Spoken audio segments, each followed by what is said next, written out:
page 94 for anybody who is dedicated enough to want to follow along. Where did we get to? We're halfway through the paragraph of Tzitzit, of the Shema, page 94. So it says, "Vayalachem letzitzit." They should be tzitzit for you. Ureitem oto, and you should see them. Uschatem ekol mitzvot Hashem vasitem otam. And so that's what we learned the other day. We learned this idea of you look at your tzitzit and they're supposed to stop you from sinning, and we had that word association and all the various mathematical formulas that were going to come up with the with the prerequisite number of 613. So we spoke about Ureitem oto. That's a source, by the way, for many people where their tzitzit out. So they can be seen. Exactly. Right? Because it says that you should see them. So the emphasis is like this. Do you have to wear your tzitzit out? You don't have to. But the Indian is that you've got to be, or item oto means that you should be aware of the fact that you're wearing them. Don't you have to hold them during Shema? How are you going to do that? Some people do, some people don't. There are different customs. If you look around a little bit, you'll see in the shul. Do you have to have all of them out, or can you just have like one side out? Or? Well, if you have just one side out, you're going to look a little imbalanced, if you ask me. Ashrei is 2, Shema is all of them. Again, it depends which custom you're following, the custom of the Vilna Gaon, if you custom for other people, whatever. This is not the moment to... what you should do, just practically speaking, if you are holding your tzitzit, is that you should be kissing them. When you get to the word tzitzit, you should kiss them. Yeah. Right? So... no matter how dirty they are, you just... No, that's how you clean them. Are you kidding? Okay. How come you're wearing them? So it says, or item oto, that you should see them. So that's where the custom comes from. We mentioned, I think the other day, that by the Hasidim, they have a custom that they wear their tzitzit on top of their shirts. Right? We tend to wear our tzitzit under our shirts, and then we wear them hanging outside of our trousers. But the Hasidim, they wear the whole thing on top of their shirts. I heard a very cute story. Rav Osher Weiss, one of the greatest halachic authorities, Talmidei Chachamim of our generation, he told me that he was once in his sukkah, and it was pretty hot, and he was sitting in his sukkah, he wasn't wearing, he's Hasidic, so he wasn't wearing his long black coat. He was just wearing his shirts, his shirt and his tzitzit on top of his shirt. And a lot of people were coming through to wish him good Yom Tov, and somebody said to him, Rabbi, he said, it's not correct. You should be wearing your full Yom Tov regalia. And he looked at him and he says, I don't know. He says there are other religions in the world where the rabbis or the spiritual leaders wear long black coats. He says, but we're the only religion in the world that we wear tzitzit. So if I'm sitting over here with my tzitzit, well, you can all see my tzitzit, he says, I think that's okay. That does the job, right? So the idea of wearing your tzitzit, they should be prominent. Again, you got to use your common sense a little bit. If it's going to cause you problems inside of the environment that you're living in or working in, then you could put your tzitzit in your pockets maybe. Whatever, all different kinds of possibilities. And then it says like this, which means it's not enough to remember the laws, but you got to do them as well. Right? Which means that this idea of knowing that you're supposed to be keeping the mitzvahs but not actually doing the mitzvahs, that's not going to go down so well. Upstairs, HaKadosh Baruch Hu, God is not going to be so thrilled about that particular idea. And then it says something absolutely fascinating. V'lo taturu achrei levavchem v'achrei neichem. Don't allow yourselves to be drawn after your heart and after your eyes. Now, that is supposed to garner some kind of a reaction. A reaction is not eating cake and drinking coffee. That's not the reaction I was looking for. The reaction was supposed to be something a little bit more to do with what I just said, which means that it says, you shouldn't go after your heart and after your eyes. If I were to ask you the progression of sinning, I think all of us would say the other way around, right? Which means that you see what you want, and then your heart desires it, right? Which means until you see it, you don't even know that you want it. Think advertising, yeah? All of a sudden, you see an advert for something you didn't even know existed 30 seconds ago, and now you have to have it, right? In Mesharim. Yeah, all that advertisements. All those adverts over there in Mesharim are, pretty heady things. Huh? Yeah. Is this saying once you want something, that's going to be what you notice, and that's going to be what you see.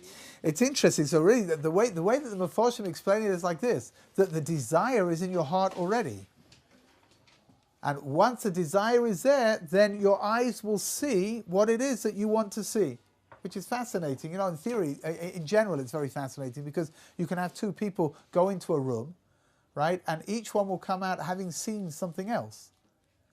Because each person focuses on different things, right? What's important for them. So, for example, I think I told you once I did one of these tests on the computer with a friend that it had two groups that were playing ball with each other, a blue group and a red group, and you had to count how many times the blue group passed to the red group and the red group to the blue group, and about 2/3 of the way through, a fellow dressed up in a gorilla costume just like walked across the screen. And it was a test to see what kind of personality you had, because I of course, being completely non-focused, saw the gorilla straight away as it appeared. It's like, hello, what's this fellow doing here? And the other fellow who I was doing the test with, he didn't see the gorilla. He's still counting the balls being passed backwards and forwards, which means that according to the test, it was impossible to have seen the gorilla and to have known exactly how many times the ball was passed backwards and forwards. So it's not part of your brain can't do that. Which is either you are a gorilla Nick, right, or you are a bull Nick, right? But you can't be both at the same time. Which means that people focus on different things, right? And it's a fascinating thing. It really is. Everybody walks out of this room now and has to be asked to describe something in the room. The chances are that each person will describe something else, right? Because what they saw, that's what they're focusing on. That's exactly what the Pasuk is saying over here. That what a person focuses on with their eyes is something which it's already in their heart. And it's not correct to say, I was drawn after my eyes. It's not correct to say, well, it wasn't my fault. I really wasn't thinking anything at all about doing that. But you know what? I saw whatever it was, and I was consumed with such a desire for it that I couldn't control myself. That would kavana. I think desire. Huh? That's where kavana comes in. Kavana is the Takes concept you away. of focusing, right? Just remaining where you're supposed to be, yeah. I was just going to say, desire is I think uniquely us in our hearts, and how it's affected visually, I think is in more reference to the physical, even though the desire itself is like a matter of free will. Yeah, for sure. It's being influenced physically. Oh, which means it's revolving back upon itself, right? Which means that a person desires something, a person sees it. The more he sees it, the more he desires it. The more attractive it is in his eyes, the more he's going to want to desire it. Which is they're going to feed off of each other. That's for sure. And the idea of desire, of course, is something which is very, very much inherent and innate inside of every single person. We all have desires. The Torah is not trying to tell you over here that you shouldn't have desires. That's not what it's saying. When it says "V'lo yisasu achei levavchem v'acheinechem," it's not saying that it's forbidden for you to have desires. It's saying that you have to learn to control your desires. Two completely different things, right? Which means the Torah is not trying to ignore the fact that a person has got inbred desires and needs and wants and everything that goes together with it. The Torah is just saying that if these things need to be controlled, then you've got to learn how to control them. So what does tatur? Does tatur mean explore? V'lo tatu achei levavchem v'acheinechem. Do you know, it's interesting. The word taturu appears by the remember the story in the Chumash about the spies, that Moshe Rabbeinu sent 12 spies off into the land of Israel, and it says that tatur is exactly the same word that's used over there. So over there they explain that they also were led by their desires, and they saw what they wanted to see through the prism of what their desire was. So what they saw was, giant Canaanites that scared them off. Yeah, for sure. Which means that but there were two different ways of looking at it. Which again, with a careful analysis of the verses over there, you'll see that when Moshe Rabbeinu tells them what to do, so Moshe is telling them what they need to be looking out for and to recognize. Don't get taken in by the fact there are giants. Look at the environment, and see whether their time has come to an end. right? Which means that there are two ways of looking at something. Something can look overwhelmingly enormous, right? Or you can look and you can say, hold on a second, I see here that things are not, they're not the way that they seem at first glance. That's dependent upon you, right? Empires throughout history. What causes the Roman Empire to disappear is the fact that at some point somebody came along, whoever it was, the Goths, whoever it was, and they decided, you know what, that we see cracks inside of the, it's a very powerful thing, but we see cracks in the foundations already. That's why Israel has to be strong when we're fighting our enemies, because we don't want to show the weakness. We don't want to show that we're soft. We have to be strong, right, inside of almost everything we do, right? Which means we have to be strong when we're fighting our enemies. We have to be strong within our belief. We have to be strong in our commitment as well, right? But part of the problem is that you should know. I believe this. I mamish believe this. 100%. That part of the reasons why the validity of the state of Israel is always under such scrutiny is because we ourselves don't believe in it. In all events, is coming to teach us, don't try to con yourself into thinking that you were as pure as can be until you saw whatever you saw, and that's why you were sucked into the world of sin. But rather you should know that a person is sucked into the world of sin because they have that desire's in there. It's a part of them. Again, we've spoken about this in the past, but I think it's something which is very, very much worth reinforcing. There's nothing wrong with desire. Desire is good.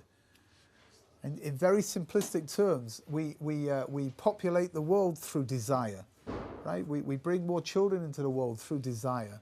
The next generation is put into place through desire. That's fine. It's great.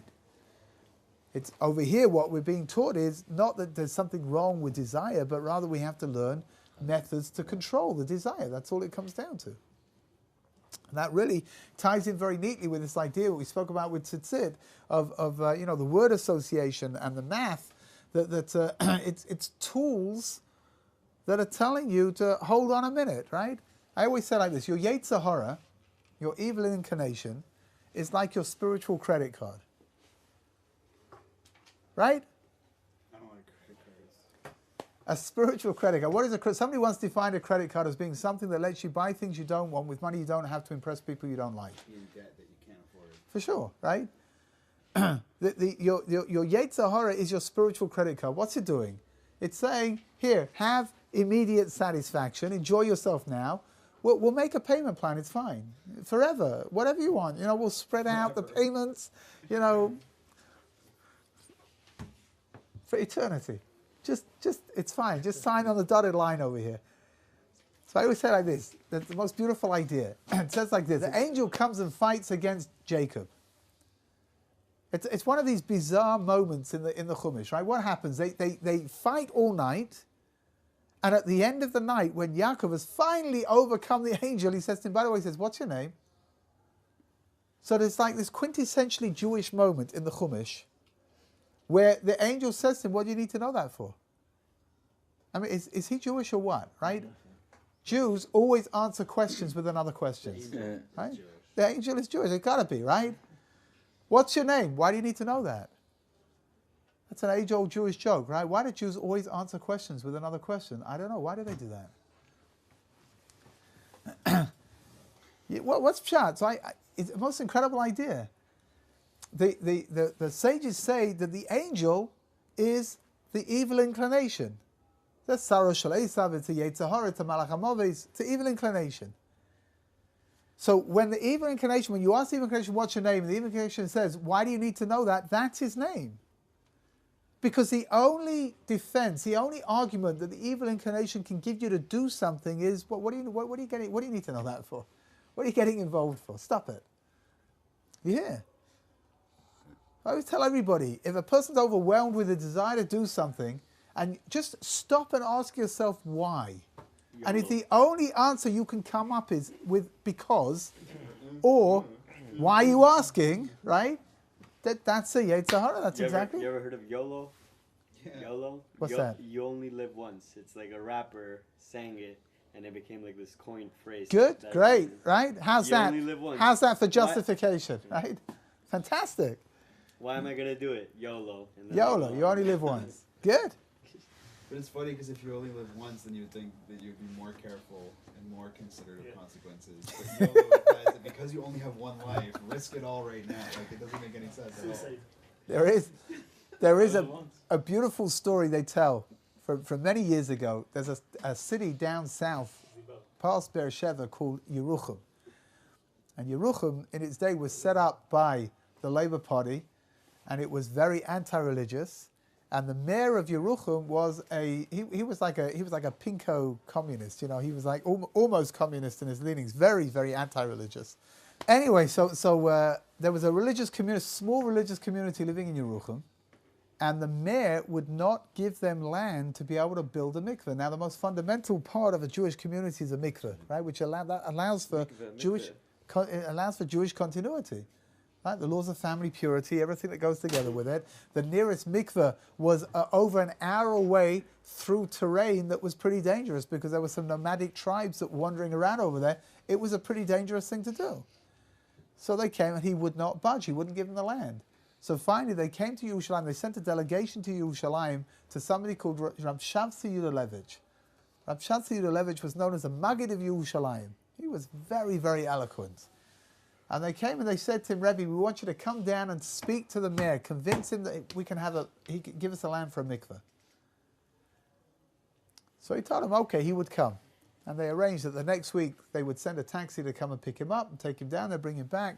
In those days, taxis were big things. You know, the idea of a taxi arriving at this fellow's house was, all the kids were watching. And anyway, he forgot all about it. And the next week, this taxi turns up, and of course, he hasn't thought about anything to say. And but he gets in the taxi and he starts making the journey down to Yerucham. It's very, very hot. It's the middle of the summer. You're going way down south. And on the way, you know, he's getting hotter and hotter. He's got no idea whatsoever what he's going to tell them. Anyway, he gets to Yerucham. He gets to the town hall, which is probably just like a prefabricated caravan of some kind. And out comes the mayor to meet him. Again, we're talking about the middle of the summer in the south of Israel. The mayor's dressed, you know, for being in Yerucham. He's got a pair of shorts on and sandals and a shirt, and out gets Rabbi Yudalevich, you know, dressed in his long black coat and his big black hat, and you know, he gets out and he's standing there in a puddle of sweat, and he says he sees this mayor, and he was all of a sudden, he just had the most incredible moment of inspiration, and he said he realized what he was going to tell him. So he says to the mayor like this, he says, listen, let's imagine for 1 minute you're right and we're wrong. There's no God. So the mayor, of course, is like, yeah, okay, I can relate to that. Yeah, okay. So Rav Shansi Lulevich says to him, tell me, he says, what is the worst thing that they're going to be able to write on my tombstone? What do they write? They write he was a fool.